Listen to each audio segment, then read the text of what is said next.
Namaste, Jai Bharat. The people of Afghanistan had ever been closer to Bharat, people of Bharat. This people to people connection always had been very strong, of past, of present, and also should be of future, as I foresee. Afghanistan is a place from where the Delhi king Dhritarashtra got married. His wife comes from today's Kandahar, that is Gandhara. And such historical relations we had. These things happened prior to the Islamization of Afghanistan. Then subsequently, Afghanistan was predominantly Buddhist, which is natural at that time all over this area. And then Afghanistan also had never had a stable kinds of administration after the Mahabharata period. That is after the Hindu period. They were Hindus or Buddhists, and after that period, after Islamization, Afghanistan never had a peaceful existence. The Pashtuns, the Afghans, are a tribe mentioned right in the Rigveda, which means they are so ancient people with their own history and culture. Now, like communism, what it does, communism alienates a society from their history, their culture, and the very essence. Islam also does the same thing. They alienate people from their culture, their history, and their essence. So, before a point in time, which they say, that's in Marxism, communism, and also in Islam, from one point in time, they are this.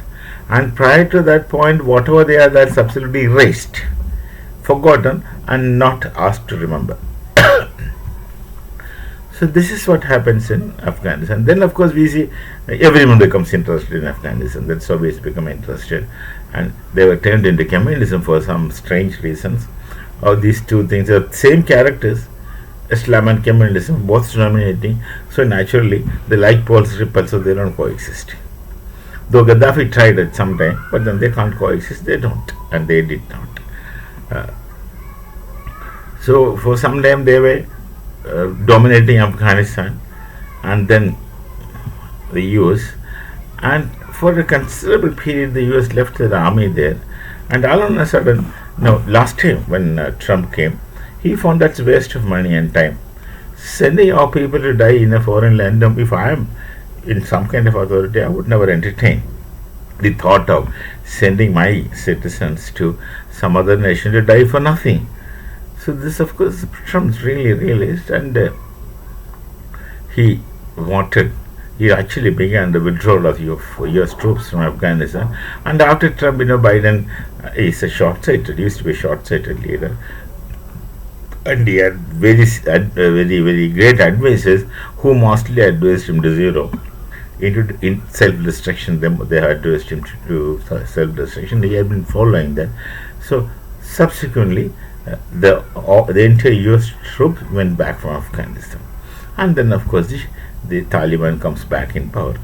Taliban, of course, is not the essence of Afghani Sanskriti, Afghani culture, that one should know throughout. Consistently, one should remember that the Talibanism is not the culture of Afghanistan. But when the people opt for it, that becomes it. That's it. Nothing more, nothing less. So then this Taliban comes into power. But when the US left Afghanistan, they left so many army materials. Could be tanks, could be trucks, could be weapon, could be ammunition, arms, ammunition, including aircraft. They left back. They did not carry it back because carrying it back becomes more expensive than leaving it there.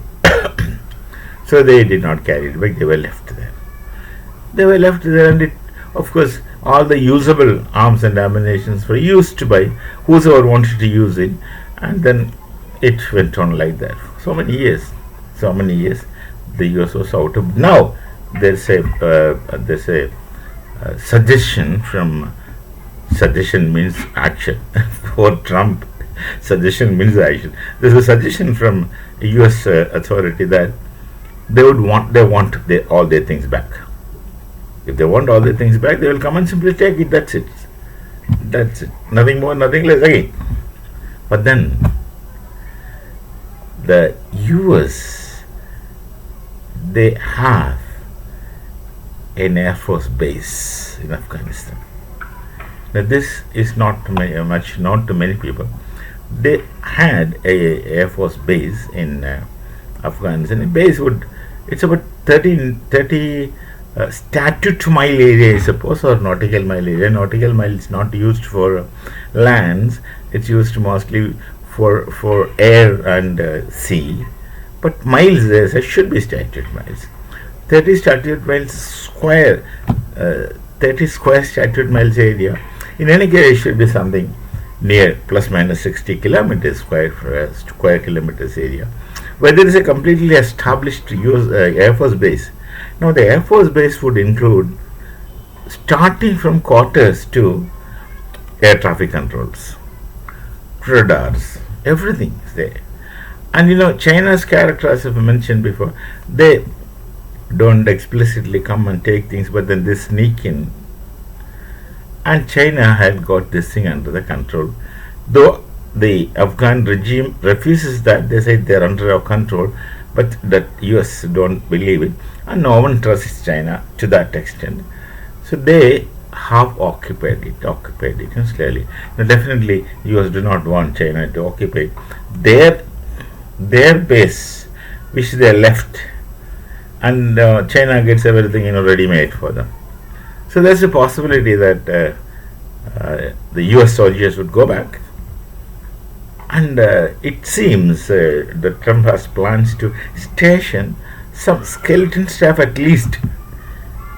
I'm not sure, but skeleton staff at least, and what would be the structural skeleton staff, no one knows.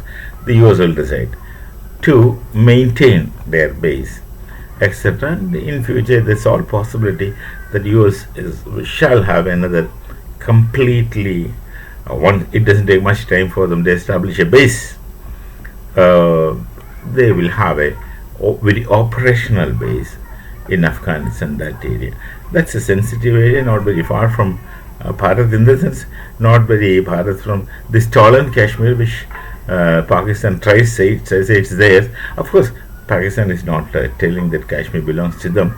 They keep telling that one day Kashmir becomes Pakistan, because they keep telling Kashmir Benega Pakistan. For last all these years, they had been saying Kashmir Benega Pakistan, because they themselves know that Kashmir is not Pakistan. They still say one day it will become Pakistan. All right, one day Pakistan becomes Bharat. If I say that, how can you refuse? Because that's your history. You belong to the history and the culture of Bharat, and however desperately you try to exist separately, it's inescapable. The more you try to say that different, this is to Pakistan, this you're different, you are alienating themselves. But Afghanis, they have their distinct culture, very established distinct culture. They, because of this present alienation, are unable to live that life, but in time they will live that life, I'm very sure, in future, very distant future. All of us might not be alive to see that, but it will happen. It will happen in future. The Afghanis will go back to their restful, proud existence. Sure, in future.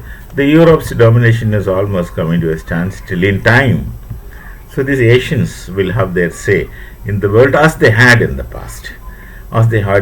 See, no religion is from the West. No culture is from the West. They all belong to the East. This part of that part wherever it is. So that is the status of the East of world. And the Easter, the rising sun's land. The Easter will shine in future. So this possibility is there. The US is going to leave some army or their staff in Afghanistan, maybe for taking care as caretakers, but definitely they will reclaim their base, as I understand. We shall see again with some other thoughts. Till then, it is Namaste. Jai Bharat, Jai Shri Ram.